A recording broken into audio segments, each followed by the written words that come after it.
चालू केलं.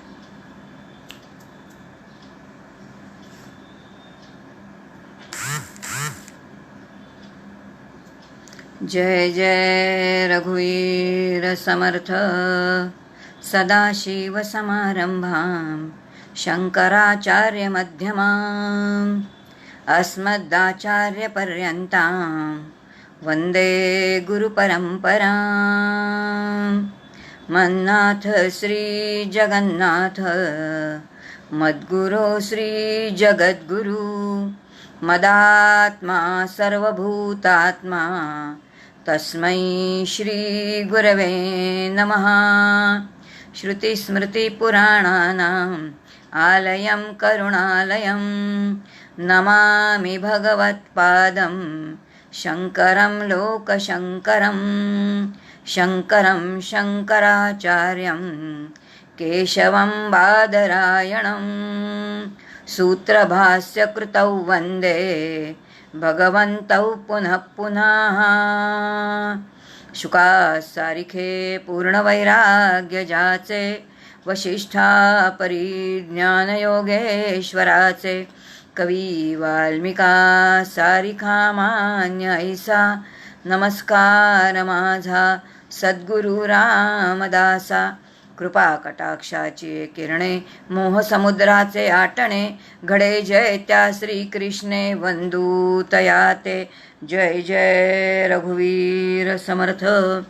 प्रभू रामचंद्राच्या चरणी वंदन करते, हनुमंताला वंदन करते, समर्थांना वंदन करते, सद्गुरूंना वंदन करते, आचार्यांच्या चरणी वंदन करते, संत समागमचे सर्व असणारे शास्त्रीजी त्यांच्या चरणी वंदन करते, संत समागमचे जे वक्ते आहेत, कीर्तनकार आहेत, वैदिक कर्म करणारे त्या सगळ्यांना वंदन करते, श्रोत्यांना सप्रेम अभिवादन करते आणि आजची सेवा जी आहे ती सेवा सुरू करते.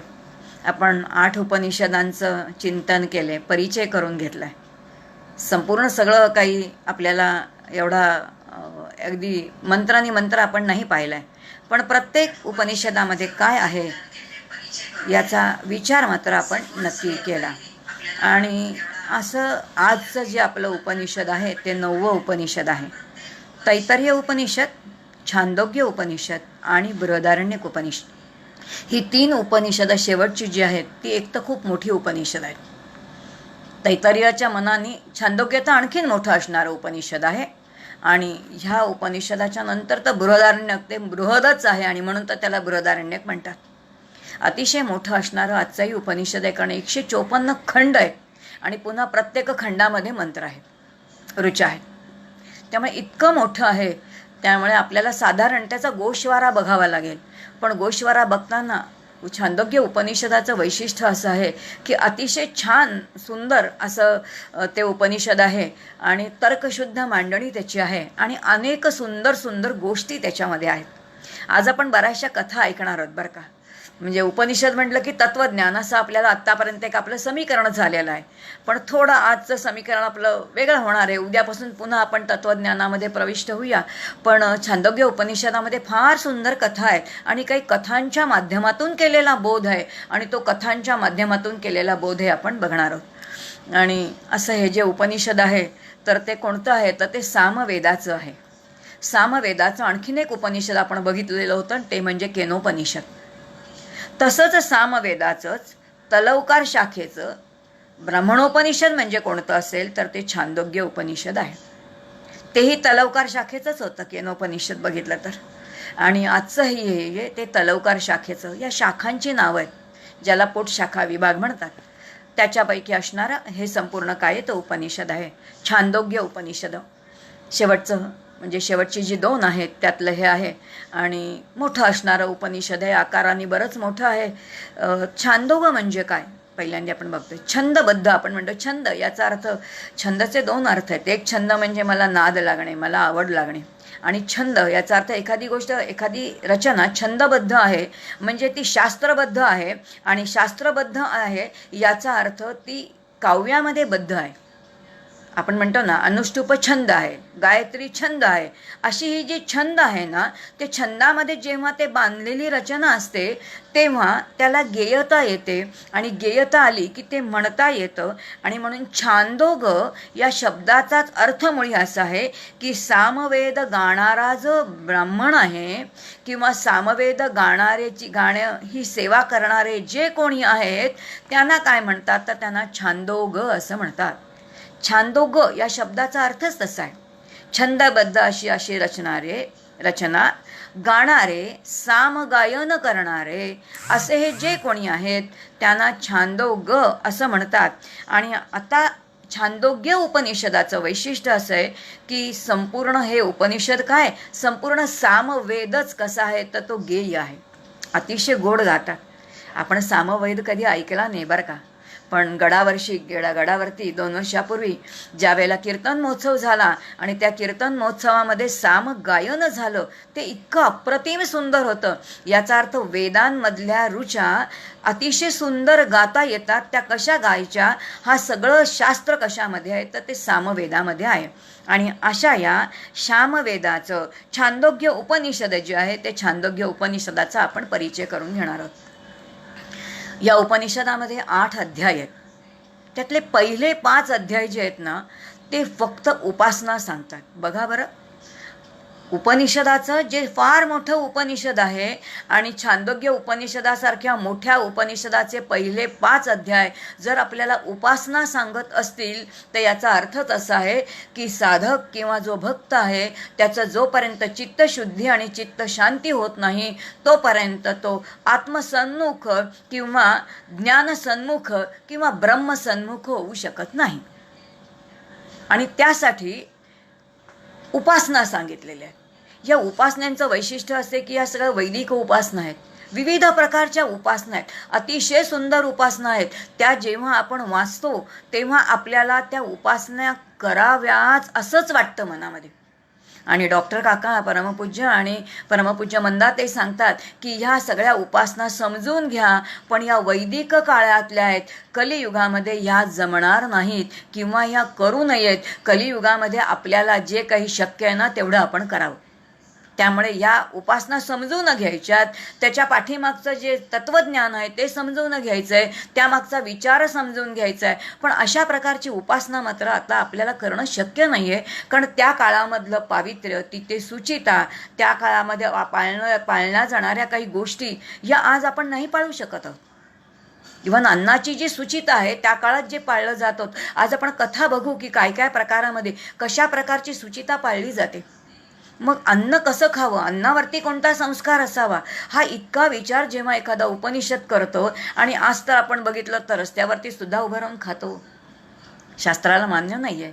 आमच्या परमपूज्य मंदाते कधीतरी म्हणतात, जो रस्त्यावरती उभं राहून खातो तो आयुष्यामध्ये रस्त्यावरती आल्याशिवाय राहणार नाही. का?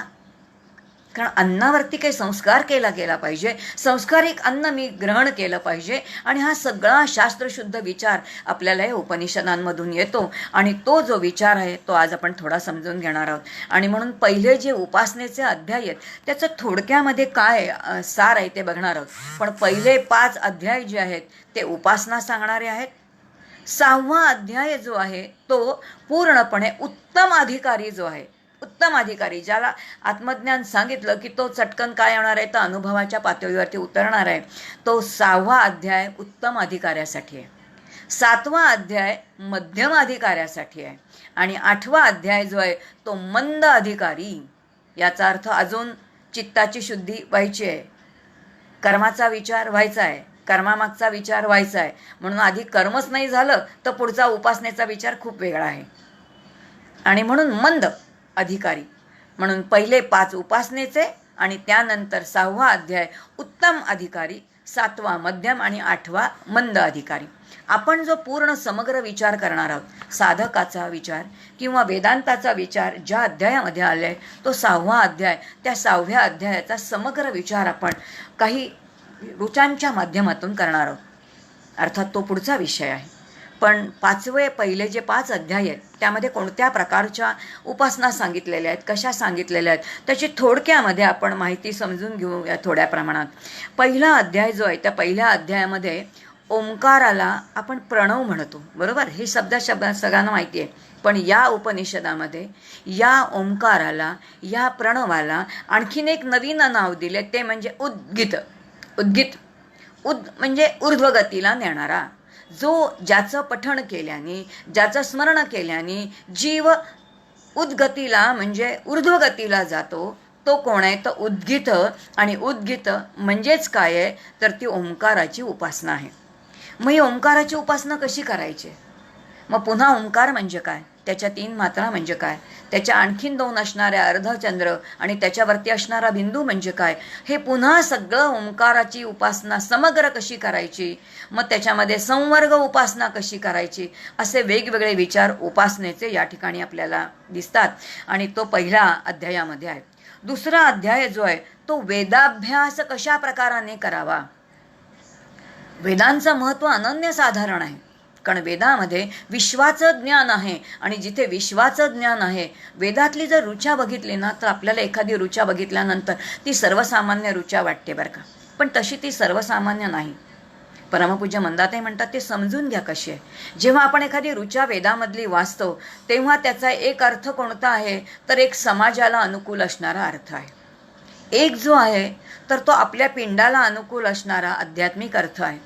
आणि तिसरा जो अर्थ आहे, जो अत्यंत त्याच्यामध्ये दडलेला आहे, जसं अध्यात्माचा अर्थ दडलेला आहे, तसं प्रत्येक वेदातील एक एक सूत्र म्हणजे काय आहे, तर ती फिजिक्सची जी काय आहेत तर ती सूत्र आहेत. आणि म्हणून त्याच्यामध्ये विश्वाचं विज्ञान आहे.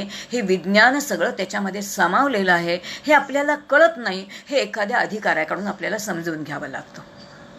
आणि असं ज्ञान ज्या वेदांमध्ये आहे, तो वेद किती सुंदर आहे. आणि म्हणून वेदांचा अभ्यास कसा करायचा, वेदाध्ययन कसं करायचं. आणि मग वेदांच्यामध्ये काही विविध प्रकारचे यज्ञ सांगितलेले आहेत.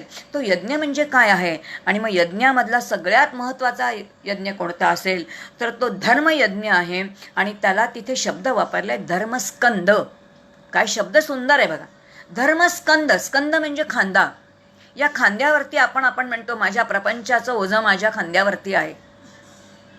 तसं मानवी जीवन जे आहे ते कशावरती आधारित असलं पाहिजे, तर ते धर्माच्या स्कंदावरती आधारित असलं पाहिजे. म्हणजेच जीवानी पहिल्यांदा काय केलं पाहिजे, तर धर्माचरण केलं पाहिजे. आणि धर्माच्या स्कंदावरती म्हणजे धर्माच्या अधिष्ठानावरती आपलं परिपूर्ण जीवन जे आहे ते त्याची उभारणी झाली पाहिजे. आणि म्हणून धर्मस्कंद म्हणजे काय, वेदाध्ययन कसं करायचं, हा सगळा विषय कुठे येतो, तर त्या दुसऱ्या अध्यायामध्ये येतो. तिसरा अध्याय जो आहे तो खूप सुंदर दिले, की आत्मविद्या सांगितले बरं का, म्हणजे ब्रह्मविद्याच सांगितले. उपनिषदांमध्ये ब्रह्माचंच दर्शन आहे, ब्रह्मविद्याच आपल्याला उपनिषद सांगतं. पण तिथे सांगताना एक सुंदर रूपक घेतलेले. आणि ते रूपक कसं घेतलं म्हणजे काय, मधाचं पोळं आहे, झाड आहे, झाडावरती मधाचं पोळं आहे. आणि त्या मधाच्या पोळावरून अनेक मधमाशा येत आहेत. त्या कुठून अनेक फुलांवरती बसतात आणि अनेक फुलांमधून तो पराग काढून आणतात, त्यातनं मध काढून आणतात. आणि तो त्या मधाच्या पोळ्यामध्ये तो मध गोळा करतात. बराच काळ तो तिथे राहतो आणि मग ते मधाचं पोळं मोठं होतं. आणि हे मधाचं पोळं जेव्हा मध तयार होतो, तेव्हा तो इतका मधुर असतो. पण ह्यातला हा मध या फुलाचा आहे, त्या फुलाचा आहे, त्या परागाचा आहे, असं काहीच सांगता येत नाही. कारण त्या सगळ्याचं एक सुंदर मिश्रण तिथे तयार झालेलं आहे. अनेक फुलांमधून, अनेक परागामधून आणलेलं हे संपूर्ण मधुविद्या. आणि जेव्हा हे मधुर आपण मध चाकतो, तेव्हा तो अत्यंत मधुर नाही, तो अमृत आहे. कारण संपूर्ण विश्वामधलं अमृत मध आहे. कारण जेवढं आपण अन्न सेवन करतो, तेव्हा दिवसभर केलेल्या अन्नाच्या, दिवसभरा सकाळी उठल्यापासून रात्रीपर्यंत जेवढं अन्न सेवन करतो, त्याचं सगळ्याचं पचन झाल्यानंतर ती किती अवघड प्रक्रिया आहे. या उपनिषदाचा पुढे थोडा तो विषय येणार आहे आपल्याला, अन्नाचं पचन कसं होतं ते. तर सबंध दिवसभर केलेलं अन्न पाणी त्याचं पचन केल्यानंतर किती रस तयार होतो, जेमतेम चमचाभर, इतका कमी. पण मध ही एकच गोष्ट अशी आहे की जर तुम्ही 1 चमचाभर मध सेवन केलं, तर त्या चमचाभर मधाचं चमचाभर रक्त तयार होतं. एवढं सामर्थ्य त्या मधामध्ये आहे. आणि अत्यंत मधुर असणारं ते मध, ते मधाचं पोळं असं रूपक घेतलंय. आणि मग त्या मधाच्या रूपकावरती ते कशाला लोंबकळलेलं आहे, मग तसं हे संपूर्ण विश्व कशाला लोंबकळलेलं आहे? त्या अंतरिक्षाला. मग द्यूलोक म्हणजे काय, अंतरिक्ष म्हणजे काय, मग स्वर्ग म्हणजे काय, मग तिथे प्रत्यक्ष पोळं म्हणजे काय, तर हा पृथ्वी लोक आहे. मग या पृथ्वी लोकामध्ये ही मधुविद्या, मधुविद्या म्हणजे ब्रह्मविद्या, आत्मविद्या, याचं एक सुंदर काय केलेलं आहे तर ते रूपक केलेलं आहे. आणि मधुविद्या म्हणजे आत्मविद्या, जी विद्या ग्रहण केली असताना आपण कसे होतो तर आपण आपल्याला अमृततत्वाची प्राप्ती होते. आणि जीवाला जेव्हा अमृततत्वाची प्राप्ती होते तेव्हा त्याचं येणं जाणं खुंटं, वासनांचा रेटा संपूर्ण निघून जातो. वासनाक्षय झाला की जन्म मृत्यूचा जो फेरा आहे तो आपोआप काय होतो तर तो गळून जातो. आणि म्हणून ही मधुविद्या म्हणजे काय आहे, या मधुविद्येचं पोळं म्हणजे काय आहे ते रूपकाच्या माध्यमातून 3ऱ्या अध्यायामध्ये शिकवलेलं आहे. 4था अध्याय जो आहे तो पुन्हा आपला ब्रह्मांडाचा विचार करणारा आहे. तो म्हणजे सूत्र आत्मा, वायुतत्व. वायुतत्व वेगळं आहे आणि हा वायुतत्व जेव्हा जे 84 लक्ष जीव योनी आहेत, जिथे जिथे श्वासोश्वास चालू आहे आणि ज्या ज्या श्वासोश्वास चाललेल्या असणाऱ्या प्रत्येकाच्या ठिकाणी जो श्वास चाललेला आहे तो असणारा श्वासाचा म्हणजे श्वास घेणे आणि श्वास सोडणे, हा जो सूत्र म्हणजे हा वायू आत घेणे आणि वायू सोडणं, आणि प्रत्येकाच्या ठिकाणी तो चालू आहे. आणि म्हणून हे 84 लक्ष जीव एका सूत्रामध्ये, एका धाग्यामध्ये बांधलेले आहेत. आणि तो धागा म्हणजे कोणता असेल तर तो श्वासाचा धागा आहे, म्हणजेच प्राणाचा धागा आहे, वायूचा धागा आहे. आणि ह्या वायू रूपी प्राण तोच सूत्रात्मा, या सूत्रामध्ये 84 लक्ष योनी सगळे एकाच माळेमध्ये जसे मोती बांधलेले असतात तसे सगळे 84 लक्ष सजीव जे आहेत, जे चेतन जीव आहेत ते या सूत्रात्म्याने, प्राणाने, मरुततत्वानी, वायुतत्वानी बांधले गेलेले आहेत. आणि म्हणूनच वायू काय आहे तर प्राण हाच आदित्य आहे, तोच वायूच काय आहे, प्राण आहे. आणि तो प्राण आहे म्हणून तुम्ही आम्ही सगळे आहोत. आणि म्हणून काय आहे तर ब्रह्मकार्य जे आहे हे विश्वाची निर्मिती झाली. आणि म्हणून ब्रह्मकार्य कोणतं असेल तर हे सगळं दृश्य विश्व मुळामध्ये कोणामुळे दिसायला लागलं असेल तर ते ब्रह्मतत्व कोणतं आहे तर ते प्राणरूपी ब्रह्म, वायुरूपी ब्रह्म आहे. आणि म्हणून प्राणच कसे आहेत तर ते उपास्य आहेत. आणि म्हणून प्राणच ब्रह्म आहे अशी केलेली जी उपासना आहे त्याला दहरांबरीची उपासना म्हणतात. या देहाच्या आतमध्ये जी पोकळी आहे, खूप सुंदर सांगितले, ज्या ठिकाणी आपलं हृदय आहे त्या हृदयाच्या ठिकाणी आपल्या ज्या 2 नीला बाहेर पडतात त्या दोन्ही ज्या ठिकाणी एका ठिकाणी एकत्र येतात तिथे अत्यंत सूक्ष्म पातळ पडदा आहे आणि तिथे आत पोकळी आहे. त्या पोकळीला दहरांबरी म्हणतात. आणि या दहरांबरीची उपासना म्हणजेच प्राणशक्तीची उपासना आहे. आणि ती प्राणशक्तीची उपासना अतिशय प्रभावी आहे, सर्व सामर्थ्य देणारी आहे. आणि अशी ही उपासना ही काय आहे तर ही दहरांबरीची उपासना. आणि म्हणून प्राण ब्रह्मच आहेत आणि ते उपासना करायला योग्य आहेत आणि म्हणून तेच उपास्य आहेत. हे कुठे सांगितलेलं आहे तर त्या 4थ्या अध्यायामध्ये सांगितलेलं आहे. आता 5वा अध्याय जो आहे ते 5व्या अध्यायामध्ये पंचाग्नी साधन सांगितले बरं का. आता आपण पंचाग्नी साधन 2 प्रकारचं पंचाग्नी साधन आहे. आपल्याकडे असं म्हणतात की मातृपितृ जे वचन म्हणजे ऋण आहेत ते मात्या पित्यांचे ऋण कधी फेडले जात नाही, पण मातेचं ऋण तर कधीच फेडले जात नाही. पण जे संन्यासी आहेत, ज्यांनी संन्यास घेतलेला आहे आणि त्यांना जर मातृ ऋणातून मुक्त व्हायचं असेल तर त्यांना एक साधन सांगितले ते म्हणजे पंचाग्नी साधन. अतिशय अवघड आहे बरं का, पण आज अनेक जण असे आहेत की जे करणारे आहेत. एक स्वामीजी आम्ही विवेकानंद केंद्राचे मध्ये आले होते जे आज राजस्थानमध्ये आहेत, त्यांनी ही उपासना केलेली आहे. कशी केली ते त्यांनी सांगितलं. वैशाख महिन्यामध्ये 1 महिनाभर सूर्योदयापासून सूर्यास्तापर्यंत अखंड 4 यज्ञाच्या आहुती पेटवायच्या. 4ही बाजूला धगधगता यज्ञ, मध्ये तो यजमान ज्याला तो करायचा आहे तो, बाकी काही काय नाही, ग्रहण काही करणार नाही, अखंड ओंकाराचा जप 24 तास दिवस आणि रात्र. वरतून सूर्यनारायण डोक्याला तापत, सूर्योदयापासून सूर्यास्तापर्यंत अखंड यज्ञामध्ये आहुती, चारी बाजूनी अग्नीनी शरीर तापवून घ्यायचं, वरतून सूर्याच्या साह्याने 12 वाजेपर्यंत शरीर तापवून घ्यायचं आणि सूर्य अस्ताला जाईपर्यंत उन्हाच्या झळा सहन करायच्या आणि मग त्यानंतर तो यज्ञ शांत करायचा. असा महिनाभर वैशाख महिन्यामध्ये जेव्हा विलक्षण उष्णता असते त्यावेळेला शरीराला 5ही बाजूनी तापवून घेणं ते पंचाग्नी साधन सांगितलेलं. ते पंचाग्नी साधन छांदोग्य उपनिषदात नाहीये बरं का, वेगळ्या प्रकारचं साधन त्यांनी दिलेलं आहे. या ठिकाणी त्यांनी म्हटलंय प्राणच काय आहे तर मुख्य काय आहे तर अन्न आहे. आणि अन्न हे काय आहे तर जसं प्राणामुळे अन्न आहे आणि अन्नामुळे प्राण आहे. आपण प्राण याचा अर्थ श्वास घेतो म्हणून आपण जिवंत आहोत. आणि आपण का जिवंत आहोत? कारण आपण अन्न खातो आणि अन्न खाल्ल्यामुळे अन्नाने कोणाचं पोषण होतं तर अन्नानेच प्राणाचं पोषण होतं. आणि म्हणून प्राण आणि अन्न हे दोघे एकमेकांना कसे आहेत तर हे पूरक आहेत. आणि असा हा प्राण त्याला एक वस्त्र लागतं म्हणे बरं का. आपण कधी आता काय उपासना विचार करते बघा की प्राणाला जसं तुम्हाला मला एक वस्त्र लागतं तसं प्राणालाही वस्त्र लागतं. हे वायुतत्व आहे, अत्यंत निराकार असं असणारं आहे. जी 3 पहिली आहेत आपण बघितलं जे स्थूल आहेत, म्हणजे पृथ्वी तत्व स्थूल आहे, जलतत्व स्थूल आहे, अग्नितत्व स्थूल आहे, पण वायू आणि आकाश हे सूक्ष्म तत्व आहेत. पण त्यांना सुद्धा वस्त्र हवंय असं म्हटलेलं आहे. आणि म्हणून म्हटलंय की ह्या प्राणाचं वस्त्र कोण असेल तर प्राणाचं वस्त्र हे जल आहे. काय कल्पना सुंदर. आपल्याला उपनिषद काय प्रकाराने उपासना करायला शिकवते किंवा या गोष्टींकडे बघण्याची एक सूक्ष्म दृष्टी देते ते बघा. आणि मग त्यांनी सांगितलेलं आहे की प्राणाचं वस्त्र जल का आहे? कारण जेव्हा आपण जेवायला बसतो तेव्हा पहिल्यांदी चित्राहुती ठेवतो आणि चित्राहुती ठेवल्यानंतर पहिल्यांदी काय घेतो तर पेल्यामधलं पाणी, जे घरातले पुरुष असतात ज्यांचं मौनी बंधन झालेलं आहे, गृहस्थाश्रमी आहेत, ते हातामध्ये पाणी घेतात आणि अपोषणी करतात. भोजनाच्या आधी अपोषणी करतात.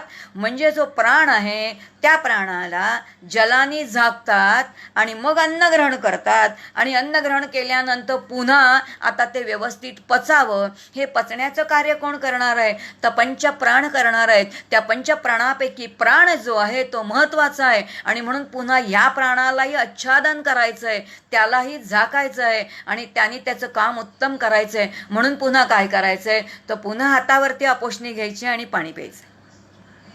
एक पळीभर पाणी, पण त्या पाणी आपण ती फक्त कृती करतो, पण त्या कृती पाठीमागे इतकी प्राणांची उपासना आहे. प्राण जे आपल्यासाठी कार्य करतायत त्यांची चिंतन करून त्यांच्याविषयीची कृतज्ञता आहे. आणि हे सगळं आपल्याला छांदोग्य उपनिषद समजावून देते. आणि म्हणून प्राणाला कशाने झाकायचं आहे तर प्राणाला जलाच्या साह्याने काय करायचं आहे तर त्याचं वस्त्र द्यायचं आहे. असं हे संपूर्ण जे आहे तर ते साधन जे आहेत ते सगळं पंचाग्नी साधन हे 5व्या अध्यायाचा छांदोग्य उपनिषदाचा विषय आहे. आणि मग 6व्यामध्ये जे प्रत्यक्ष आहे तर तिथून उपासना म्हणजे उपनिषदाला सुरुवात होते ते आपण बघणार आहोत. आता थोड्या ह्यातल्या काही कथा आपण बघणार आहोत की ज्या खूप सुंदर कथा आहेत, ज्या आपल्याला प्रत्यक्षात काही शिकवणाऱ्या आहेत. त्यातल्या 2-4 कथा आपण बघणार आहोत. त्यामुळे आज मला वाटतं डोक्याला काही शीण नाही आहे. खूप सुंदर सुंदर गोष्टी उपनिषदामध्ये या आहेत. आणि असं हे जे छांदोग्य उपनिषद आहे त्याच्यामध्ये काय आहे, या संपूर्ण ग्रंथाचा जो विषय आहे, प्रतिपाद्य विषय, तो अत्यंत सुसूत्रपणे मांडलेला आहे, क्रमबद्ध आहे आणि युक्त संगत तर्कसंगत असा विषय मांडलेला आहे. हे या उपनिषदाचं वैशिष्ट्य आहे. याच्यामध्ये अनेक आख्यायिका आहेत, अनेक दृष्टांत आहेत आणि अत्यंत समर्पक कथा त्याच्यामध्ये आहेत. ब्रह्मसूत्र आणि संक्षेप शारीरिक हे जे 2 ग्रंथ आहेत त्याच्यामध्ये संपूर्ण जे खंडन केलेलं आहे, अनेक तत्वज्ञानांचा जो काही खंडन आचार्यांनी केलेला भाग आहे त्याच्यामध्ये जास्तीत जास्त ऋचा कशामधले किंवा मंत्र कशामधले घेतले असतील तर ते छांदोग्य उपनिषदामधले आहेत. म्हणजे लक्षात येईल की ह्या उपनिषदातले मंत्र किंवा ऋचा किती महत्त्वाच्या आहे.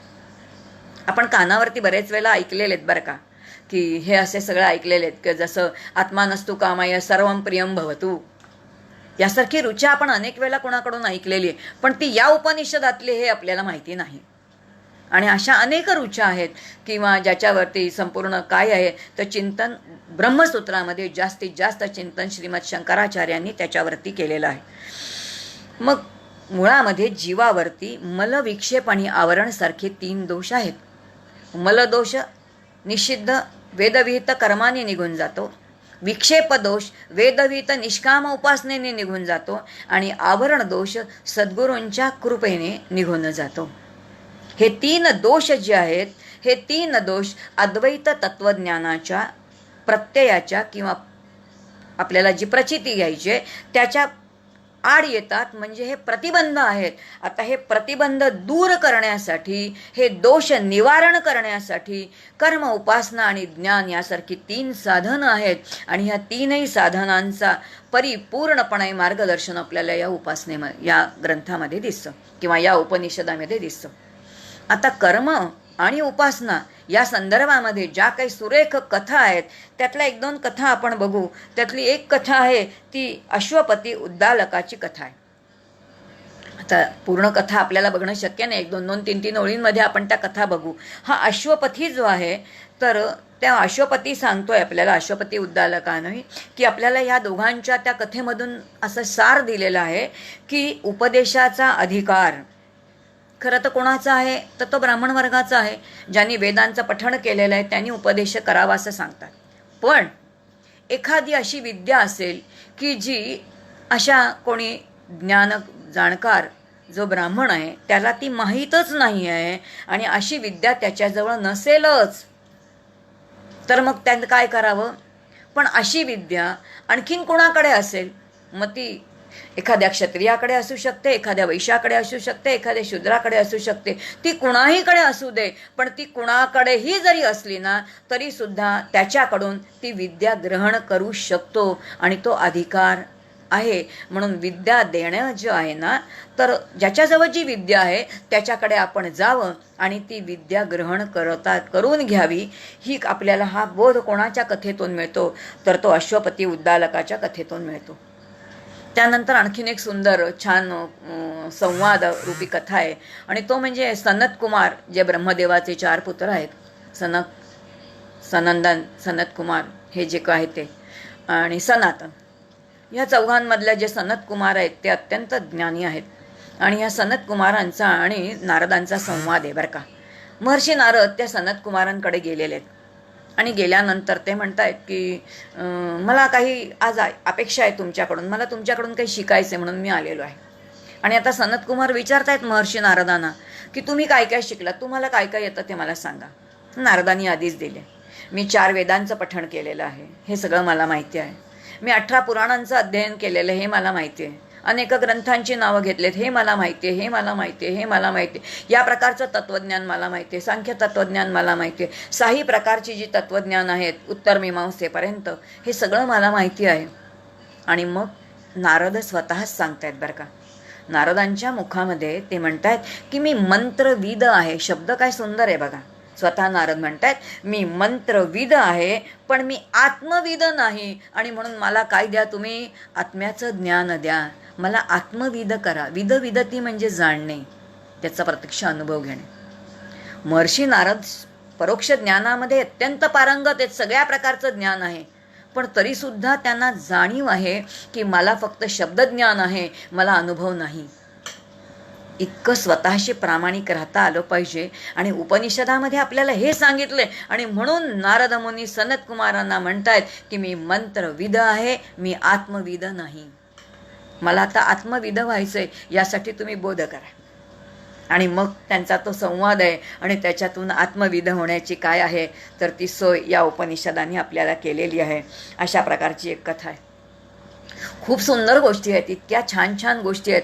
त्या कथा बघितल्यानंतर आपल्याला असं वाटतं की या कथा किती सुंदर आहेत. आपण खरंच अनेक प्रकारच्या गोष्टी वाचतो पण उपनिषदांमध्ये अशा प्रकारच्या कथा आहेत हे आपल्याला माहिती नाही. त्यानंतर आणखीन एक कथा खूप छान येते त्याच्यामध्ये, आणि ती म्हणजे कोणती असेल तर सत्यकाम जाबालाची कथा. अतिशय सुंदर कथा आहे. जाबाला नावाची एक स्त्री आहे बरं का. ही शूद्र स्त्री आहे, ही दासी आहे आणि दासी असणारी ती समाजाची सेवा करते आणि तिला पुत्र आहे आणि ज्या पुत्राचं नाव सत्यकाम आहे. माता आहे अत्यंत दासीचं करते ती, पण ती अत्यंत सत्वगुणाने युक्त आहे. अत्यंतिक सत्वगुणाने युक्त असणाऱ्या ह्या मातेचा मुलगा आहे ज्याचं नाव सत्यकाम आहे. त्याला अनेक प्रश्न पडत आहेत. आणि प्रत्येक वेळेला प्रश्न पडले की तो आपल्या आईला विचारतो, ह्या प्रश्नाचं उत्तर काय, या प्रश्नाचं उत्तर काय, आजूबाजूच्या लोकांना प्रश्न विचारतो. आणि त्याला भयंकर ज्ञानाची लालस आहे, त्याला सगळं समजून घ्यायचं आहे. मी कोण आहे, हे सूर्य कोण आहे, चंद्र कोण आहे, आकाशातून पाणी कसं येतं, आकाशातून जर वरतून पाणी येत असेल तर हे पाणी वर कसं जातं, समुद्राचं पाणीच जर वाफेच्या रूपाने वर जातं मग त्याचे ढग बनतात आणि ढग गेल्यानंतर पुन्हा वरून पाणी येतं, याचा अर्थ खालचं पाणी वर जातं आणि वरचं पाणी खाली येतं. सगळीकडे जर पाणीच असेल आणि हे पाणी सगळं जर वर खाली असं पाण्याचं जर चक्र असेल आणि तेच पाणी तर मी पितो, याचा अर्थ मग माझा आणि पाण्याचा संबंध काय, माझा आणि सूर्याचा संबंध काय. असे लहान मुलगा, 8 वर्षाचा मुलगा आहे, त्याला अनेक प्रकारचे प्रश्न पडलेत आणि हे सगळे प्रश्न तो विचारतो. आई म्हणते, बाबा रे, तुझ्या प्रश्नांचं उत्तर माझ्याकडे नाही आहे. मग अनेक साधू संतांकडे गेलेला आहे, पण जिथे जिथे तो गेलाय त्या प्रत्येकाने विचारावं, बाळा रे बाबा, तुझं गोत्र काय, तुझ्या पित्याचं नाव काय, आणि कोणी त्याला ज्ञान देऊ नये. आणि सगळ्यांनी त्याला काय केलेलं आहे तर त्याला थोडंफार नाही म्हटलं तरी दासीपुत्र म्हणून त्याचे काय केले तर निर्भत्सना केलेली आहे. पण ह्याला विलक्षण ज्ञानाची ओढ आहे आणि त्याची आई त्याला म्हणते की तुझी ज्ञानाची ओढच तुला एखाद्या चांगल्या उत्तम गुरुकडे घेऊन जाईल.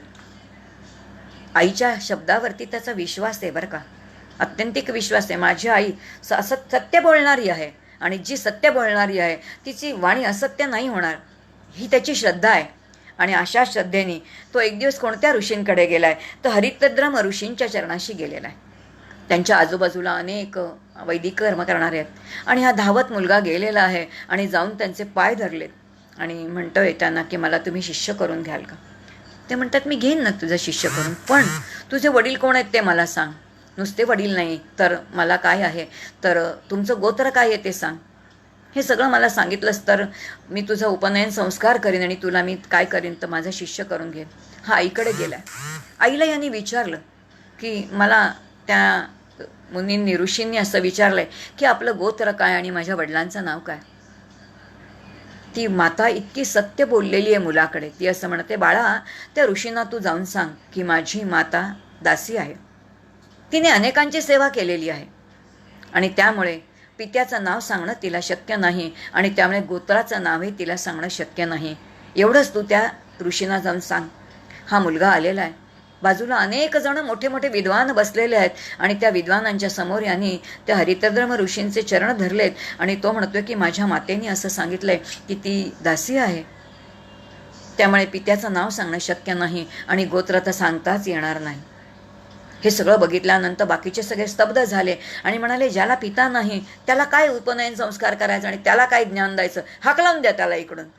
पण हरितद्रम म्हणाले, नाही, ज्या सत्याचा आधार त्यांनी घेतलेला आहे, जे सत्य त्याच्या मातेने स्वीकारलेलं आहे, ते सत्य स्वीकारलेलं तेच सत्य तिने आपल्या मुलाच्या मध्ये रुजवलेलं आहे. आणि म्हणून सत्य हे सूर्याच्या प्रकाशा इतकं तेजोमय आहे, प्रखर आहे आणि ते अत्यंत तेजस्वी असणारं सत्याचा जर आधार या छोट्या बालकांनी घेतलेला असेल तर हे बालक आज नाही उद्या कसं होणार आहे तर त्या सूर्या इतकंच कसं होईल तर ज्ञानमय होईल. आणि हरितद्रम ऋषी म्हणत आहेत, तुम्ही कुणीही काही म्हणा पण ह्या बालकाचा मी स्वीकार करणार आहे. हरितद्रम ऋषींनी सांगितलं, जा तुझ्या मातेला सांग, मी तुझा उपनयन संस्कार करतो आणि तुला सगळ्या प्रकारचं ज्ञान देतो. त्या काळामध्ये हरितद्रम ऋषींनी या सत्यकाम जाबालाचा जो आहे तो स्वीकार केलेला आहे. काय क्रांतिकारी विचार आहेत मला सांगा. हे उपनिषदातले विचार आहेत. कुठे इथे काही वर्णाची बंधनं आहेत आणि काही आश्रमांची बंधनं आहेत का काही बंधनं? सगळे हे ऋषी मुनी जे आहेत ते वैचारिक साधना करणारे आहेत, ते विचाराने क्रांतिकारी विचाराचे आहेत आणि म्हणून हे समाजामध्ये क्रांती घडवत आहेत. या मुलाला स्वीकारलेलं आहे, त्याचा उपनयन संस्कार केलेला आहे, त्याला उत्तम प्रकारचं ज्ञान दिलेलं आहे आणि उत्तम प्रकारचं ज्ञान दिल्यानंतर अत्यंत तेजस्वी असा असणारा हा मुलगा, याला सर्व प्रकारच्या विद्या दिल्या. आता हा तरुण युवक झालाय. जेव्हा संपूर्ण विद्याध्ययन पूर्ण होतं तेव्हा समावर्तन विधी होतो. याला समावर्तन विधी केलेला नाहीये बरं का. हरितद्रम ऋषींनी ह्याच्याकडे 400 गायी दिल्या. 400 गायी दिल्यात आणि असं सांगितलंय, आता तू वनामध्ये जा आणि काय कर, या गायींची गोसेवा कर आणि कधी परत ये, या गायींच्या 1000 जेव्हा गायी होतील ना तेव्हा तू परत ये. 400 गायी दिल्यात आणि 1000 गायी झाल्यानंतर परत ये असं सांगितलेलं आहे. आता ह्याला काही तसं फारसं माहिती नाही आहे, पण हा 400 गायी घेऊन कुठे गेला आहे, वनामध्ये गेलेला आहे. आणि वनामध्ये गेल्यानंतर अत्यंत मनापासून गुरूंची आज्ञा पाळलेली आहे, गोसेवा मनापासून केलेली आहे. गोसेवेचं फळ विलक्षण आहे. गडावरती आमचे शेंबेकर बुवा आहेत. आमचे शेंबेकर बुवा सांगतात, गडावरती अनेक असे समर्थ भक्त तिथे यायचे, साधके यायचे, ज्यांनी गोसेवा केलेली आहे. आणि 10-10, 11-11 वर्ष जे गोसेवा करतात ना, तेव्हा एखादा मुका ज्याला बोलता सुद्धा येत नाही ना, त्याला वाणीसुद्धा सरस्वती प्रसन्न होते आणि तो जो बोलायला लागतो ते ब्रह्मज्ञानच बोलायला लागतो. हे गोसेवेचं फल आहे. आता ब्रह्मज्ञान देण्याचं सामर्थ्य ज्या गोसेवेमध्ये आहे, अशी गोसेवा या सत्यकाम जाबालानी केलेली आहे. जाबाला पुत्र असणारा सत्यकाम, सत्याचं अधिष्ठान ज्याला आहे आणि सत्याची कामना इच्छा ज्याला आहे, असा तो सत्यकाम आहे. आणि त्यांनी गोसेवा केली आहे. 1000 गायी झाल्या. आता 1000 गायी झाल्यानंतर त्याच्यामध्ये एक वृषभ होता म्हणे. त्या वृषभाने काय केलं, तो म्हणतोय आता मला एका आश्रमात घेऊन चल आणि तिकडे गेल्यानंतर मी तुला काय करतो तो बोध करतो. आणि आता या 1000 गायी म्हणजे ते गोधन घेऊन हा जाबाला कुठे आलेला आहे, एका आश्रमामध्ये आलेला आहे. आणि तिथे गेल्यानंतर त्या वृषभाने त्या सत्यकाम जाबालाला जो आहे तो काय केलं आहे, ब्रह्माचा एक पाद जो आहे ना त्याचं बोध केलेला आहे. आणि तो ब्रह्माचा पाद काय आहे तर ह्या 4 दिशा ज्या आहेत त्या 4 दिशा म्हणजे काय आहेत तर 4 दिशा म्हणजे ब्रह्माचेच ते पाद आहेत असं सांगितलंय. आणि म्हणून पहिले ब्रह्माचे 4 पाद कोणते असतील तर ते काय तर ते वृषभ म्हणजे काय आहे, आपण बैल म्हणतो. ज्या बैलाला कोणी स्वीकारलेलं आहे, शिवशंकरांनी स्वीकारलेलं आहे आपलं वाहन म्हणून, ते कसलं प्रतीक आहे, तो वृषभ हे धर्माचं प्रतीक आहे. आणि असं हे धर्माचं प्रतीक त्याच वृषभाने जो प्रत्यक्ष साक्षात धर्मच आहे, त्याने ब्रह्माचा पहिला पाद 4 दिशांचा जो बोध आहे तो कोणाला केलाय, सत्यकाम जाबालाला केलाय. आणि मग त्यांनी त्या पादाची म्हणजे 4ही दिशा ब्रह्मच आहेत अशी उपासना केली. आणि मग त्यानंतर दुसरा पाद जो आहे तो अग्नी त्याच्यावरती प्रसन्न झालाय. आणि आता अग्नीने ब्रह्माचे त्याला जे दुसरा पाद सांगितला, त्या दुसऱ्या पादामध्ये सुद्धा 4 गोष्टी आहेत. आणि त्या 4 गोष्टींमध्ये काय आहे, चतुष्कल जे आहे ते सांगितलं, ज्याच्यामध्ये पृथ्वी आहे, अंतरिक्ष आहे, स्वर्ग आहे आणि समुद्र आहे. हे सगळं विशाल व्यापक बघा ब्रह्मांड आहे. आपलं सगळं जीवन या ब्रह्मांडावरती आधारित आहे. आणि हे 4 काय आहेत तर हे ब्रह्माचे काय आहेत, ते चतुष्कल पाद आहेत. आणि ह्याच ब्रह्माच्या कला आहेत. तर या पादाची आता आराधना कर सांगितलं. आता या सत्यकाम जाबालांनी या 4 पादांची काय केली, उपासना केली आहे. आणि त्याचा परिणाम काय झाला तर आता हंस आलेला आहे. आणि हंसाने त्याला काय सांगितलंय, या ब्रह्माचा मी 3रा पाद तुला सांगतो. आणि मग ते पाद कोणते होते तर 3ऱ्या पादामध्ये अग्नी आहे, सूर्य आहे, चंद्र आहे आणि विद्युत आहे. तेजतत्व आहे, अत्यंत प्रखर आहे आणि शीतल सुद्धा आहे, आल्हाददायी सुद्धा आहे, सुखकारक सुद्धा आहे. आणि म्हणून ब्रह्माचा 3रा पाद जो आहे तो कोणी सांगितलेला आहे तर तो हंसाने सांगितलेला आहे. आणि आता त्याची उपासना करायला सांगितली. या सत्यकाम जाबालांनी त्याची उपासना केलेली आहे. आता ती परिपूर्ण झाली. आणि मग 4था मदगू नावाचा जो आहे तर तो आलेला आहे. आणि त्यांनी ब्रह्माचा 4था पाद सांगितला आहे आणि तो मात्र पिंडाचा सांगितला आहे. आता पहिले 3 पाद सगळे ब्रह्मांडाचे आहेत बरं का. आणि 4था पाद जो आहे त्यांनी सांगितलं तो काय आहे, प्राण, चक्षु, श्रोत्र आणि मन. हे 4ही काय आहे तर ब्रह्माचेच पाद आहेत. हे साक्षात ब्रह्मच आहे. आणि म्हणून त्याची अशी उपासना कर असं सांगितलं. आणि अशा प्रकारची उपासना आता पिंडामध्ये त्यांनी केली. ब्रह्मांडामध्ये तर सगळं ब्रह्मस्वरूपच आहे. आणि आता पिंडामध्ये सुद्धा जे जे काही मन आहे, श्रोत्र आहे, चक्षु आहे, प्राण आहे, ते सगळं ब्रह्म आहे. आणि म्हणून त्यांनी ही पिंडामध्ये सुद्धा ब्रह्मभावानी या सगळ्याची उपासना केली. आणि परिणामी इहलोकाचं आणि परलोकाचं परिपूर्ण ज्ञान कोणाला झालेलं आहे तर या सत्यकाम जाबालाला झालेलं आहे. आणि आता हा आयतन लोकामध्ये गेला, जो अत्यंत श्रेष्ठ असणारा लोक तिकडे गेलेला आहे. आता गुरुदेवांकडे आलं. त्याच्या चेहऱ्यावरचं तेज बघूनच गुरुदेवांनी ओळखलं की आत्मज्ञानाने परिपूर्ण झालेला आहे. त्याच्याजवळ आत्मज्ञान आहेच, पण तरीसुद्धा ते सद्गुरूंकडनं घेणं तेव्हा त्याला मान्यता आहे बरं का. बाकी कुठूनही घेतलं असेल, ज्ञान मिळेल तिथून घ्यावं, पण सद्गुरूंकडून मिळालेल्या ज्ञानाचं वैशिष्ट्य काय असेल तर एक म्हणजे ते त्यांचं असतं आणि त्यामुळे त्याचा अहंकार येण्याची शक्यता नसते आणि ते समाजाला मान्य आहे. आणि म्हणून पुन्हा आपल्या गुरूंकडे हरितद्र ऋषींकडे आलेला आहे, त्यांच्याकडून परिपूर्णपणे ज्ञान मिळवलेलं आहे. आणि अशी सुंदर कथा आहे. या कथेतून आपण काय घ्यायचं? खूप सुंदर सांगितलंय. या कथा नुसत्या ऐकायच्या नाहीत. या कथेतून सत्याचा जो अधिष्ठान त्यांनी आपल्या जीवनाला दिलंय तसं आपल्याला सत्याचं अधिष्ठान देता आलं पाहिजे. आमच्या परमपूज्य मंदाताई खूप छान सांगतात. त्या म्हणतात 24 तास तरी आपल्यावरती एक दिवस तरी संस्कार करा की 24 तासामध्ये मी कधी असत्य बोलणार नाही. आणि 24 तासामध्ये जर आपण खरंच असत्य बोललो नसू तर 25वा तास जेव्हा येईल याचा अर्थ दुसऱ्या दिवशी आपलंच आपल्याला कळेल की आपण जे बोलतोय ते सत्य होईल. इतकं वाणीचं सामर्थ्य आहे. पण आपण किती वेळा असत्य बोलतो. हिंदीमध्ये छान म्हणजे ज्याला म्हणतात ना प्रोवर्ब आहे, वाक्प्रचार आहे की लोक बेखटके झूठ बोलते है. बेखटके इतकं सहज आपण असत्य बोलून जातो. आपल्याला सत्याचा आधार जास्त घेतो. सत्याचा आधार घ्यावा असा नाही वाटत. असा सत्याचा आधार कसं घेणं आहे? मनापासून सेवा करणं आहे. मग सद्गुरूंची सेवा असू दे, गोसेवा असू दे, समाजाची सेवा असू दे, आणि त्याहीपेक्षा पुढे म्हणजे काय आहे तर शिष्यवर्गाची सेवा आहे. त्यांना ज्ञान देण्याचं कार्य ही एक प्रकारची सेवा आहे. ही कशा प्रकारची करायची, हे कोणाकडून शिकायचं आहे ते या कथेतून करायचे. श्रद्धा कशी अढळ असावी, निश्चल असावी, हे या कथेतून आपल्याला शिकायचं आहे. त्यानंतर तप म्हणजे काय? तप याचा अर्थ जीवनामधलं ध्येय मी समोर ठेवलं पाहिजे. ते ध्येय माझ्या नजरेसमोर असलं पाहिजे आणि त्या ध्येयासाठी मी शरीराला तापवलं पाहिजे. याला तप म्हणतात. हे तप कसं करायचं हे संपूर्णच्या संपूर्ण आपल्याला कोणाच्या कथेतून बघायला मिळतं तर ते जाबाल, सत्यकाम जाबाल आणि हरितद्रुम ऋषींच्या कथेतून करायला मिळतं. आणि मग त्यानंतर आणखीन एक कथा येते, ते म्हणजे सत्यकाम आहेत आणि सत्यकाम जाबाल आणि त्यांचा एक शिष्य आहे ज्याचं नाव आहे उपकौशल. खूप छान आहे. ही पण कथा खूप सुंदर आहे.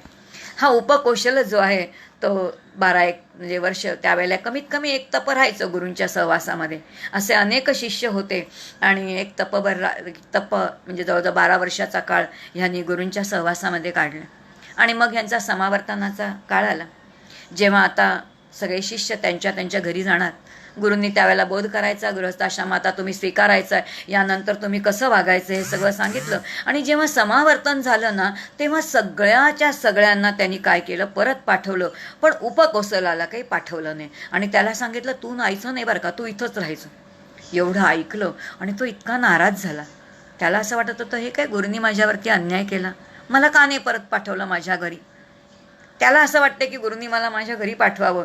आणि सत्यकाम जाबालाला असं वाटतंय की काही झालं तरी हा एकमेव शिष्य असा आहे की जो कसा आहे तर परिपूर्ण ज्ञान घेण्याचा क्षमता ज्याच्यामध्ये आहे असा तो आहे. ब्रह्मज्ञानाला अत्यंत योग्य असा असणारा शिष्य आहे. म्हणून ह्याला कुठे नाही पाठवायचं तर याला ह्याच्या घरी नाही पाठवायचं. पाठवलेलं नाही आहे. त्याला सांगितलेलं आहे तू इथेच राहा. आणि मनामध्ये हिरमुसले आणि सत्यकाम जाबाल प्रवासाला निघून गेले.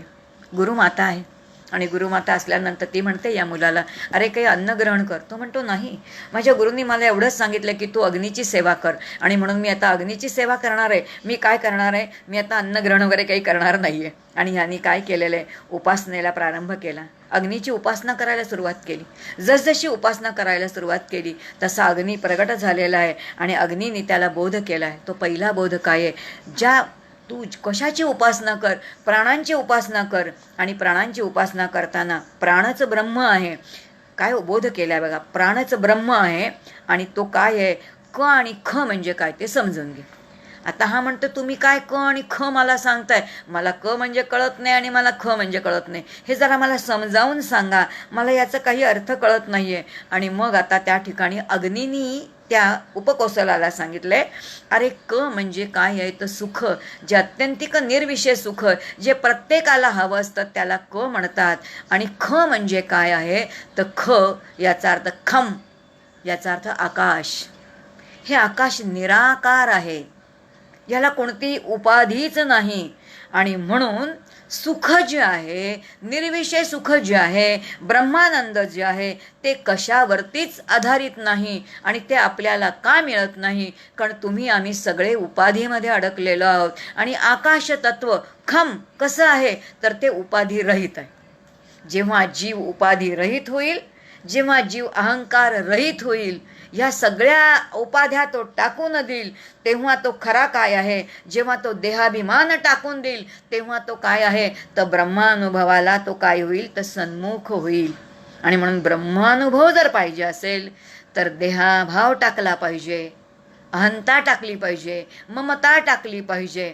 आणि म्हणून खम म्हणजे निराकार आकाशासारखं अत्यंतिक व्यापक झालं पाहिजे.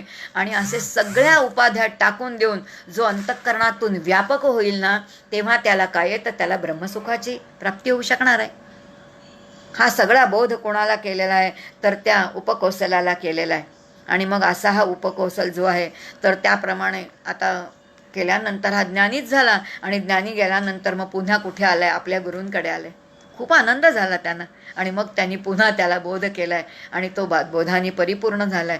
पण त्यानंतर मात्र उपकौशलानं घरी जावंसच वाटलं नाही. सद्गुरूंचे चरण त्यांनी सोडलेलेच नाही.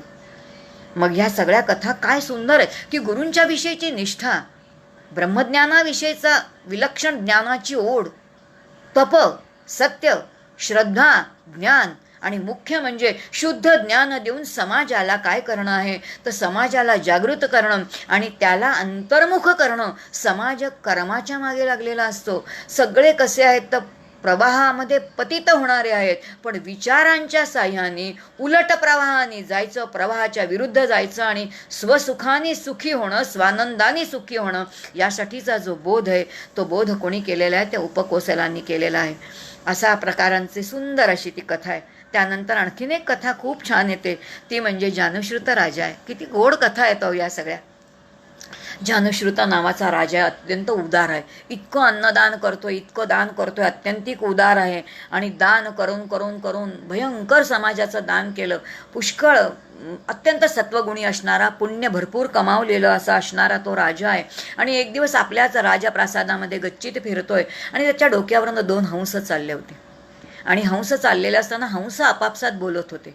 ते म्हणतात, त्यातला एक हंस दुसऱ्या हंसाला म्हणते, अरे तो जो राजा आहे ना, तो जानुश्रुत राजा आहे, त्याच्या जवळ जाऊ नको बरं का. त्याच्या जवळपास जरी तू गेलास ना, तर त्याचं जे तेज आहे, त्या तेजामुळे तुझे पंख जळून जातील.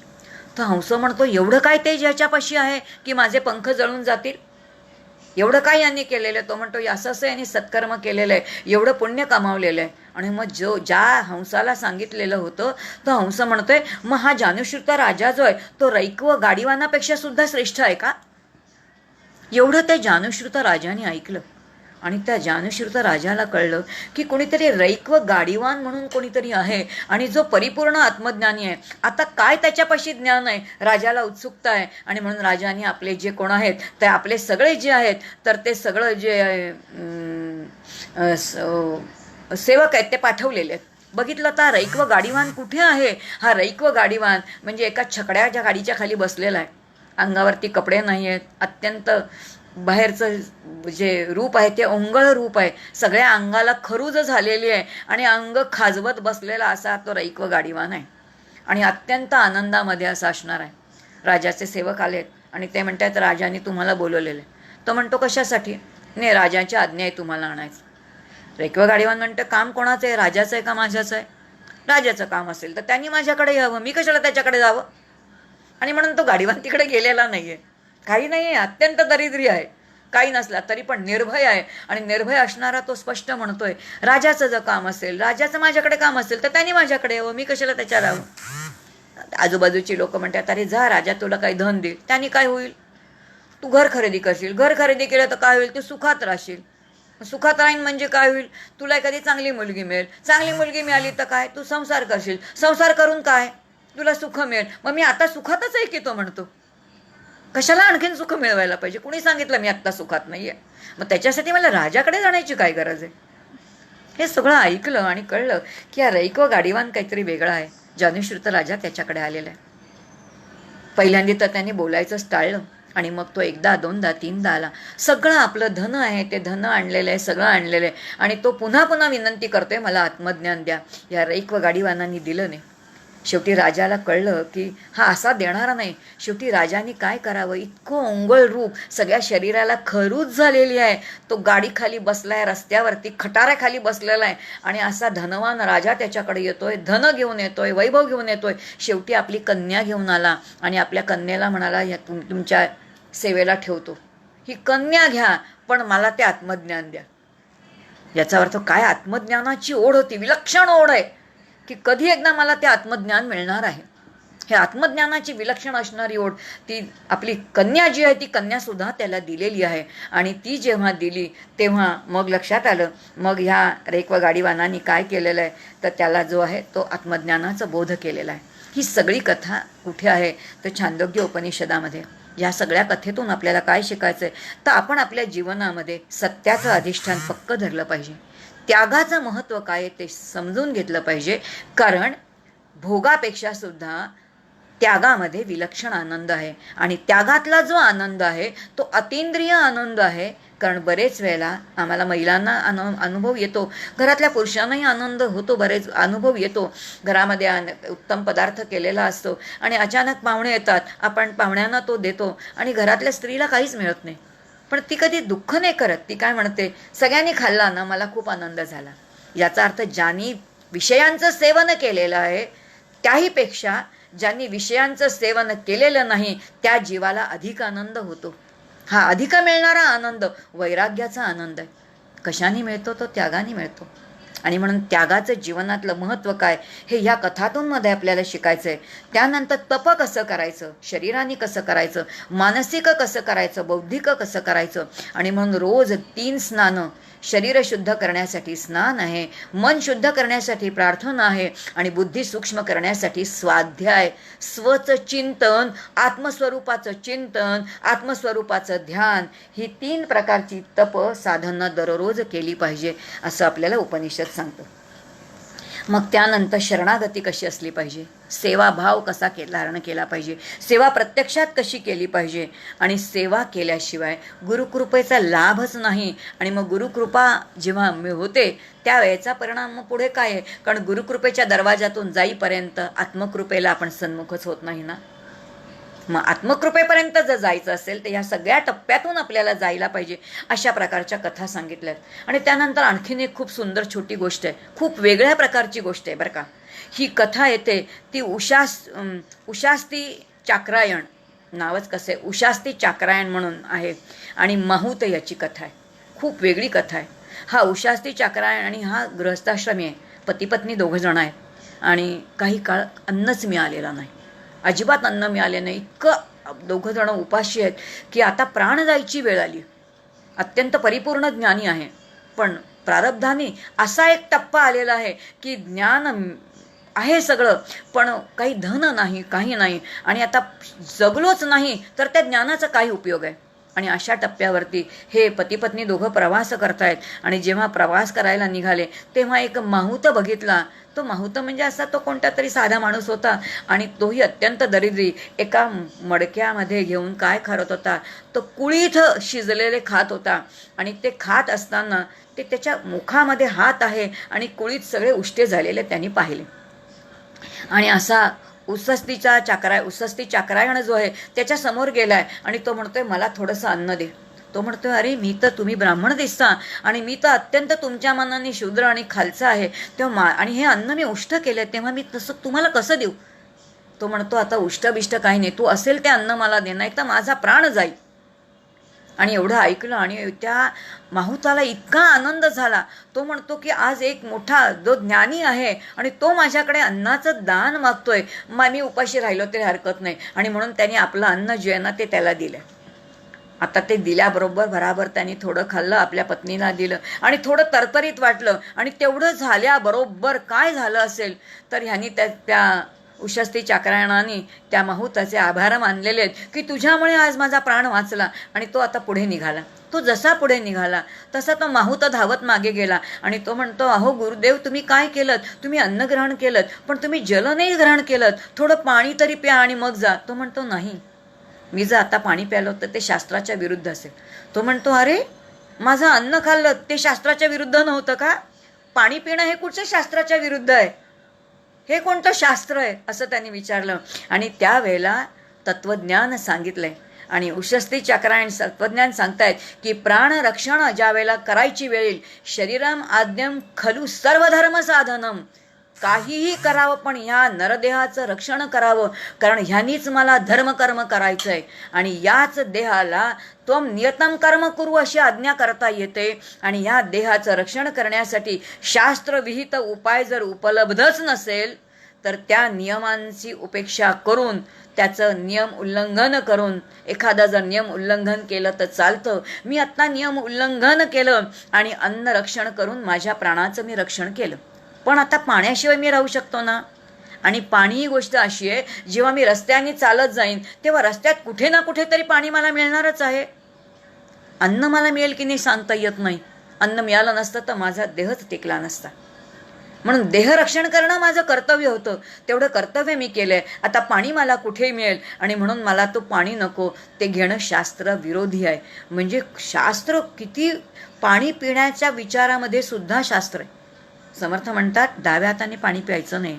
आणि म्हणून जरा गडावरती जाऊन बघा, आमचे रामदासी जेव्हा बसतात ना, ते डाव्या हातामधला पेला घेतात, जेवणाचा हात उजवा असा पालथा करतात, पालथ्या हातावरती पाणी ठेवतात आणि असं पाणी पितात, कारण डाव्या हाताने पाणी प्यायचं नाही. काय विचार आहे! प्रत्येक गोष्टीमध्ये जे शास्त्र आहे ते शास्त्र या संपूर्ण उपनिषदामध्ये या कथांच्या माध्यमातून आपल्याला संपूर्णपणाने उलगडून दाखवलेलं आहे. आणि मग याच ठिकाणी अनेक अग्नीचे प्रकार आपल्याला सांगितलेत बरं का. अग्नी याचा अर्थ यज्ञाचं महत्त्व त्या काळामध्ये होतं. मग 3 प्रकारचे यज्ञ प्रामुख्याने सांगितलेले आहेत. त्यातला पहिला जो आहे तो गार्हपत्य अग्नी आहे. गार्हपत्य अग्नी याचा अर्थ ज्यांनी गृहस्थाश्रम स्वीकारलेला आहे त्यांनी गार्हपत्य अग्नीची जी आहे ती उपासना केलीच पाहिजे. गृहस्थाश्रम स्वीकारलाय ना, आता हा अग्नी कधी शांत होतच नाही, हा थंड होतच नाही, तो विझवायचाच नाही आहे, अखंड तो चालूच राहिला पाहिजे. याचाच अर्थ गृहस्थाश्रमामध्ये अनेक प्रकारची कर्तव्य आहेत आणि ती कर्मरूपी कर्तव्य जीवाला करावीच लागतात आणि ती नित्य करणं आहे, कारण गृहस्थाश्रम तुम्ही आम्ही स्वीकारलेला आहे. तो गार्हपत्य अग्नी आहे किंवा तो गार्हपत्य यज्ञ आहे. तो अग्नी त्याच्या आहुती कर्मानी द्यायच्यात आणि तो अखंड काय तो केला पाहिजे. तो यज्ञ तुम्ही आम्ही सगळ्यांनी केला पाहिजे असं सांगितलंय. दुसरा यज्ञ सांगितलेला आहे तो दक्षिणाग्नी.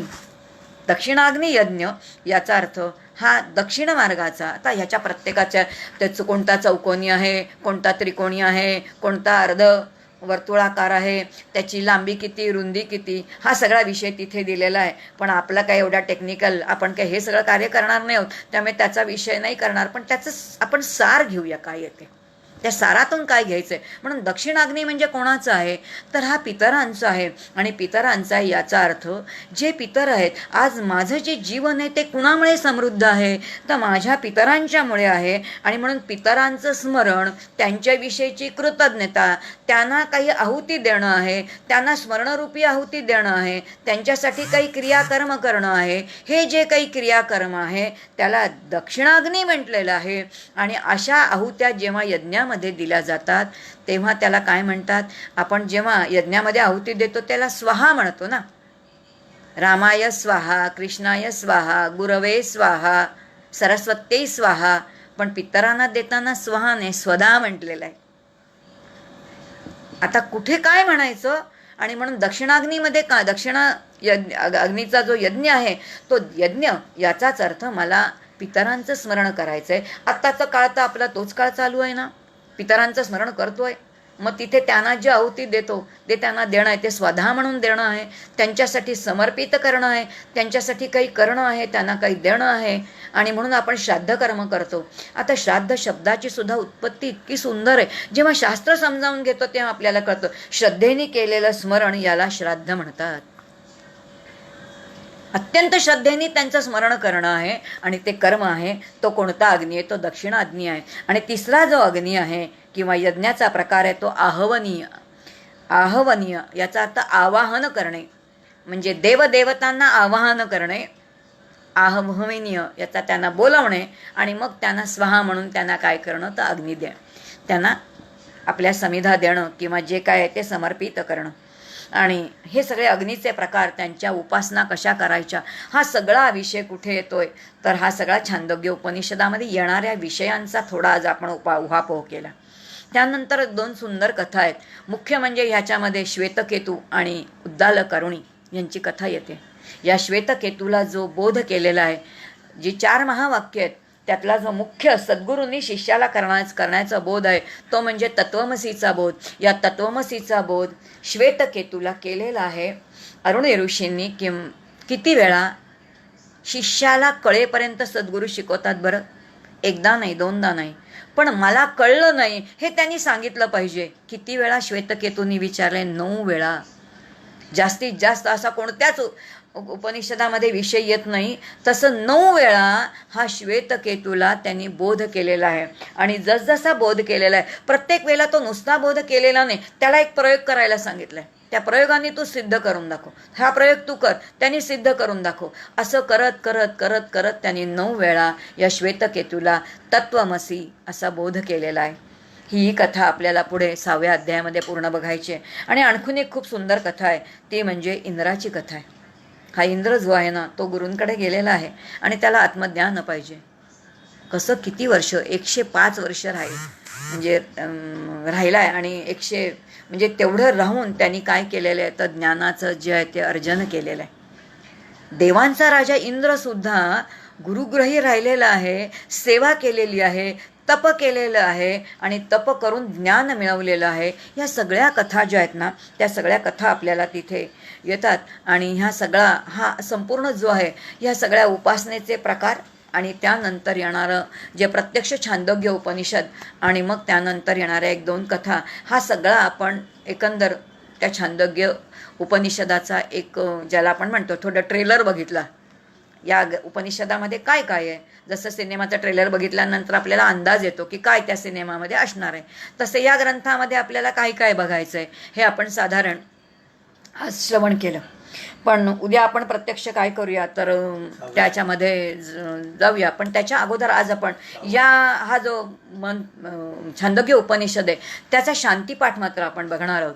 आणि शांतीपाठाच्या बरोबर या उपनिषदामध्ये आपल्याला काय शिकायचं ते आपण बघणार आहोत. 1-5 मिनिटामध्ये आपण बघणार आहोत आणि मग आपण थांबणार आहोत. याचा जो शांतीपाठ आहे तो आपण केनोपनिषदाच्या वेळेला अतिशय सविस्तर बघितला होता किंवा त्याचा प्रत्येक शब्दांचा अर्थ बघितला होता. पण तरी पण आपण तो पुन्हा थोडक्यात बघूया, कारण जोपर्यंत आपण शांतीपाठ वाचत नाही म्हणा किंवा समजून घेत नाही तोपर्यंत उपनिषदांच्या अध्ययनाला आपल्याला जायला शास्त्रांधीच काय आहे तर बंदी आहे. आणि म्हणून तो बघूया की या ठिकाणचा जो शांतीपाठ आहे त्याच्यामध्ये म्हटलंय, ओम आप्यायन्तु मम अंगानी वाक् प्राण चक्षु श्रोतम च सर्वाणि इंद्रियाणि अधोबलम सर्वम औपनिषदम ब्रह्म अहम ब्रह्म मा निराकुर्यात ब्रह्म मा निराकरोत अनिराकरणम अस्तु उपनिषत्सु ये धर्माः ते आत्मनि निरते मयि संतु ते मयि संतु.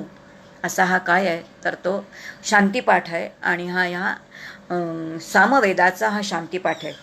आणि पुन्हा ओम शांती शांती, तिन्ही तापांची शांती व्हावी असं या ठिकाणी काय केलेले तर प्रार्थना केली आहे. आता इकडे सुद्धा लक्षात येईल, ओमपासून सुरुवात आहे म्हणजे ओम हे जे आहे ते ब्रह्माचं काय आहे तर ते ब्रह्मवाचक शब्द आहे. आणि म्हणून ओम म्हणून वस्तुनिर्देश केलेला आहे. वस्तुनिर्देश केल्यानंतर त्याला वंदन केले आणि म्हणून नमस्क्रियारूप वंदन आहे. आणि त्याचबरोबर आशीर्वाद पुढे मागितलेला आहे आणि म्हणून आशीर्वाद रूप मंगल तिन्ही या ठिकाणी ओम म्हणून साध्य केलेलं आहे. ओंकार म्हटलेला आहे. आणि मग म्हटलेलं आहे की माझी जी सर्व अवयव आहेत, माझे हात पाय या शरीराचे जे सगळे अवयव आहेत ते कसे असावेत, ते अत्यंत बलवान असावेत. तशीच माझी वाणी अत्यंत कशी असावी तर ती तेजस्वी असावी, ती उत्तम बोलावी, मधुर अशी ती बोलावी. माझे डोळे कान प्राण इत्यादी सगळी इंद्रिय जी आहेत, स्थूल असू देत, सूक्ष्म असू देत, कर्मेंद्रिय ज्ञानेंद्रिय ही सगळी बलवान असू देत. आणि हे सर्व उपनिषदांनी जे काही ब्रह्म सांगितलेलं आहे, कारण सगळी उपनिषदं कोणाचा निर्देश करतात तर ते ब्रह्माचाच निर्देश करतात. आणि म्हणून हे जे ब्रह्म सांगितलेले तर मी ब्रह्माला दूर न सारवू, याचा अर्थ ब्रह्म म्हणजे हे ब्रह्मज्ञान या ज्ञानापासून मी परावृत्त न हो, या ज्ञानाला मी सन्मुख हो, आणि म्हणून मी ब्रह्मापासून दूर न हो. आणि पुढे म्हटलेलं आहे ब्रह्म मला दूर न करो. आता जे निर्गुण निराकार जे असणं हे ज्याचं स्वरूप आहे ते ब्रह्म थोडीच मला दूर करणार आहे, पण ब्रह्म देणारा जो कोणी आहे, जे सद्गुरू आहेत, त्यांची कृपा माझ्यावरती नित्य असावी, आणि म्हणून त्यांनी मला दूर रोटू नये, म्हणून ब्रह्मानी मला दूर करू नये. याचा अर्थ ब्रह्मज्ञान देणारे जे श्रीगुरू आहेत त्यांनी काय करावं, त्यांनी मला आपलं म्हणावं आणि त्यांनी मला परिपूर्ण ज्ञान द्यावं, त्यांनी मला दूर करू नये. म्हणून ब्रह्माने मला दूर करू नये. आम्ही दोघंही कसे असावेत, ते एकरूप असावेत. याचा अर्थ शरीराने दोन, पण विचारांनी मात्र एकच असले पाहिजे. गुरु शिष्य विचारांनी एकच असतात, त्यांच्या विचारामध्ये भिन्नता नाही.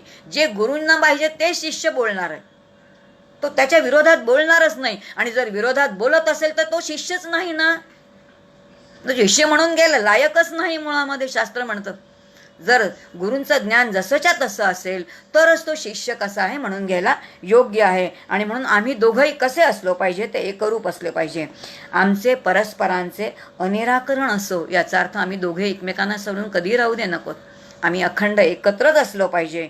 आणि उपनिषदामध्ये जो धर्म सांगितलेला आहे, उपनिषदामध्ये जे ज्ञान सांगितलेलं आहे आत्मरूपाने, हे सगळं काय आहे तर ते त्यांच्या ठाई आहेच, पण ते या जीवाच्या ठाई काय आहोत तर ते नित्य राहो, अशी प्रार्थना या ठिकाणी केली आहे.